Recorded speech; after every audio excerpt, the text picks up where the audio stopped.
Hello, I'm Giles Darling and I write novels, plays and non-fiction books.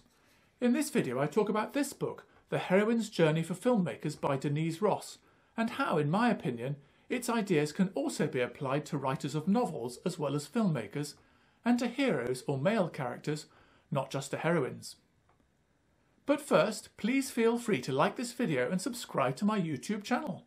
Just a couple of clicks, it costs nothing and it's free. Also, when you've finished watching this video, please check out the rest of my channel, especially where I talk about the various books that I've written. I hope my channel encourages you to buy my books, available on Amazon, see the link below, and to read them if you haven't already done so. What's more, every so often, the ebook versions can be downloaded for free. Now let's get back to the video. I originally bought the book The Heroine's Journey for Filmmakers because I wanted to create female characters in my stories that were more realistic and therefore more relatable to a female audience. The book's main theme draws attention to the differences between stories that focus on a male principal character or hero and stories that focus on a female principal character or heroine. For example, according to the book, typically a hero sets out on a quest, uses force or strength to vanquish a foe, and finally returns home to claim his reward. However, a heroine's journey is more psychological than physical. She uses wisdom and cunning to overcome a threat, and at the end she's transformed into someone older, wiser, and more comfortable with who she has become.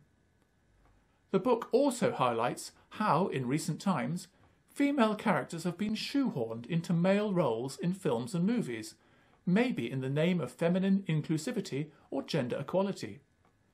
However, these characters don't always chime with female viewers because the film's story is still that of a hero's journey.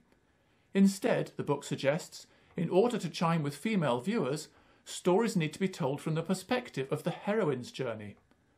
The book includes multiple examples, modern and old, from films, stories and folklore to illustrate this difference.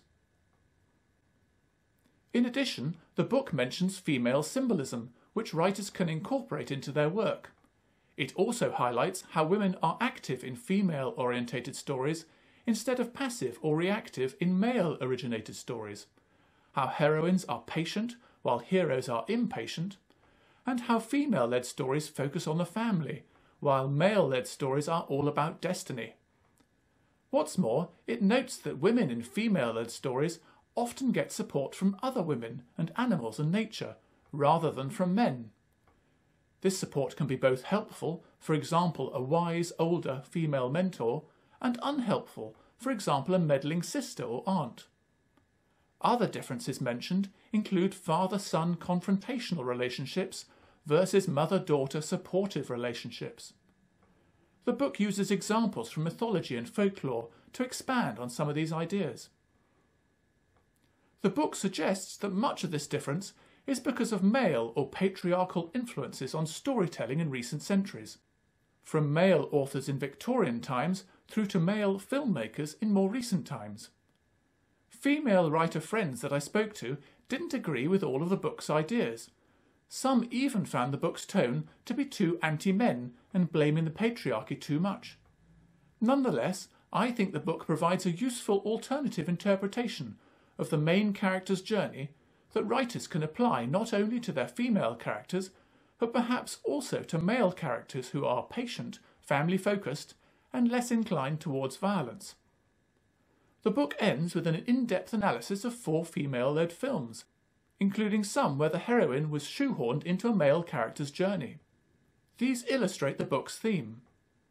On the plus side, the book, at only 128 pages long, is short enough to read in a few sittings.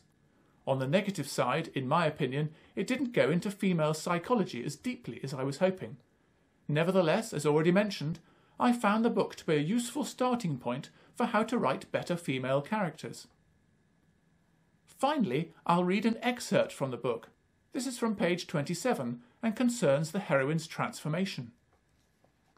Stories concerning the heroine's transformation make psychological sense to the feminine psyche, transitioning from maiden to woman, from woman to motherhood, and finally to the older, wiser woman.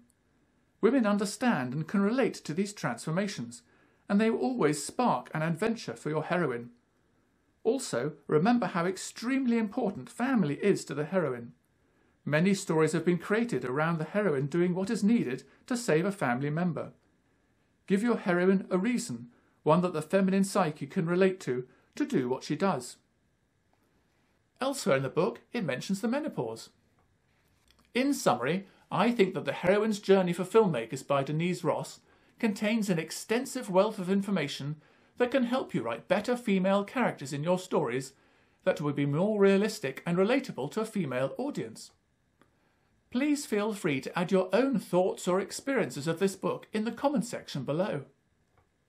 Before you go, please don't forget to like and subscribe this video on my YouTube channel, and to buy and read my books available on Amazon, see the link below, if you haven't already done so.